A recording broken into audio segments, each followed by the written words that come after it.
Good morning, ma'am. Good morning, students. How are you all? We all are good, ma'am. What are we going to study today? Today, we are going to talk about, is matter around us pure? Oh, wow, ma'am. The topic looks very interesting. Indeed, it is. But before we begin with the topic, would you please tell me what is matter? Oh, yes, ma'am. I want to give the answer. Okay, tell me, what is matter?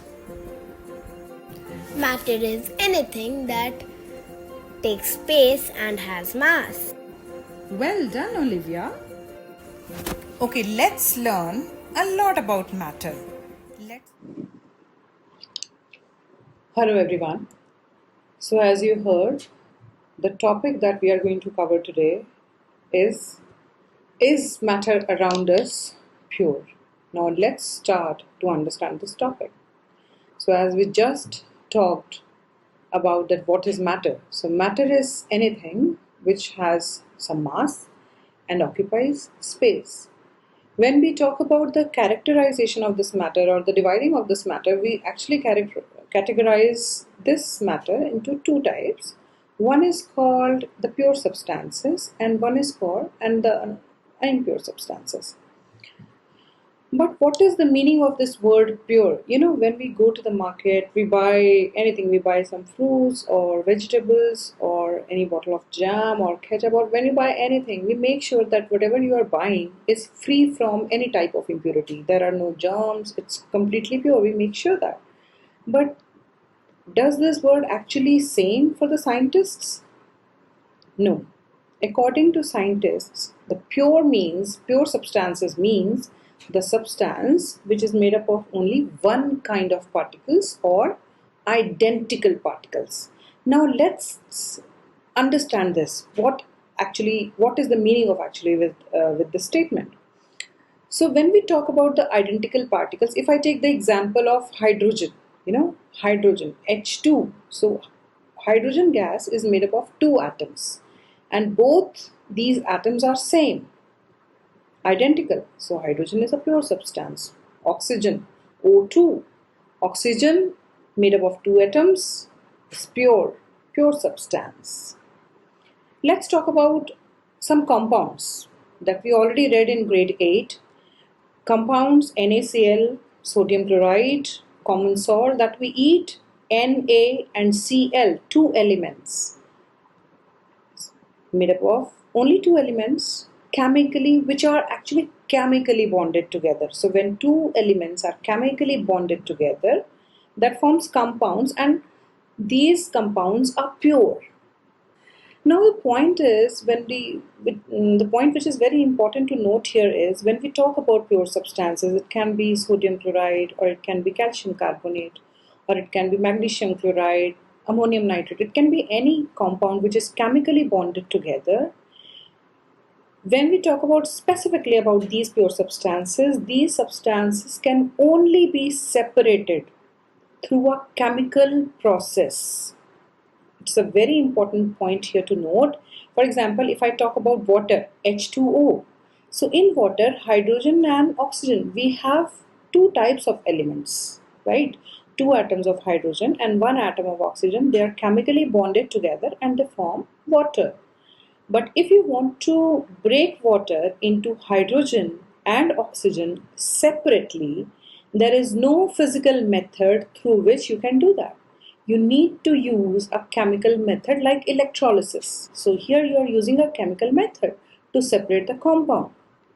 So pure substances, this is very important to note that pure substances can only be separated with the help of a chemical process. What are impure substances? Now the point is most of the substances that we see around ourselves are impure.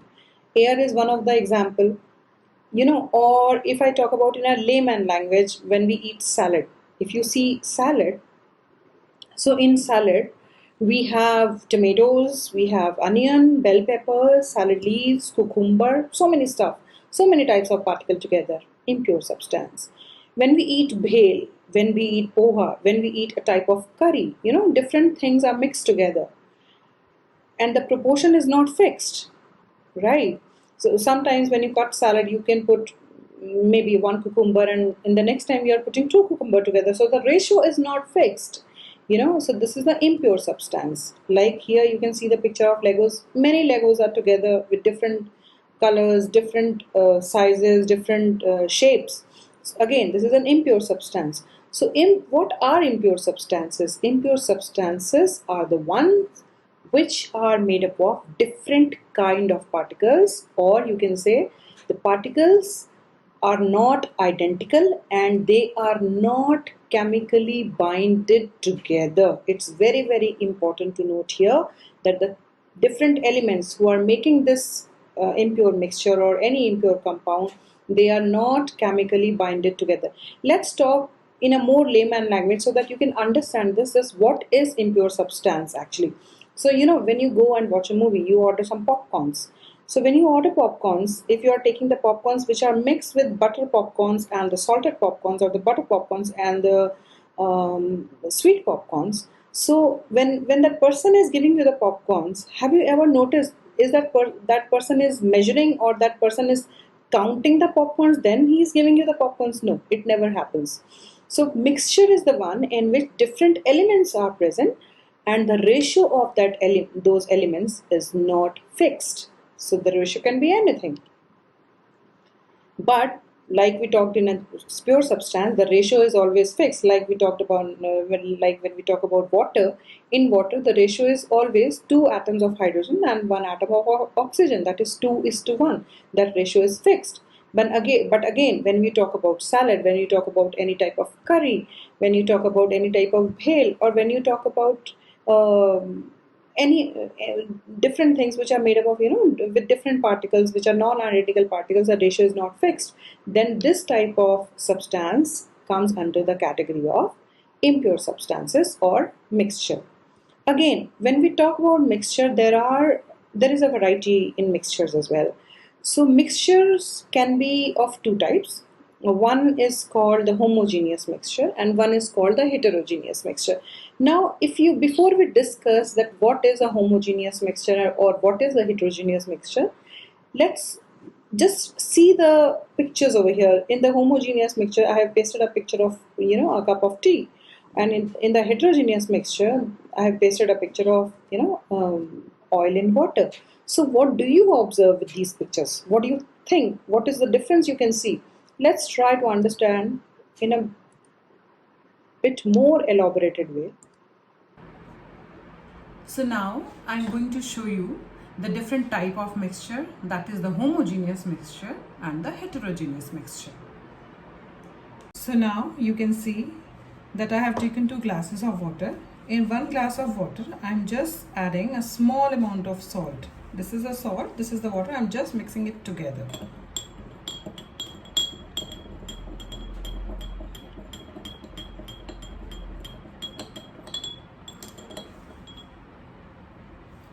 So now you can see the salt is completely mixed with water. In this situation, we cannot distinguish between salt and water. If you taste this water, the whole water will taste salty, right? So this type of mixture in which different component of the mixture cannot be distinguished, this type of mixture is known as homogeneous mixture. Homo means same. So this is the example of homogeneous mixture. Again, if I mix this glass of water, this is the cumin I have. So if I mix this cumin with water, then what is happening? You can see it clearly. What we are observing in this reaction, cumin is not completely mixed with water. We can easily distinguish between cumin and water. So this type of mixture in which the components of mixture can be easily distinguished is known as heterogeneous mixture. Hetero means different. One more important point to note here is that when we talk about homogeneous mixture, this homogeneous mixture in which the different components are mixed in such a manner that you cannot distinguish between them is also called a solution. So here, the component which is present in the small amount is known as solute. Like we talk about salt, it was present in the small amount, so this is the solute.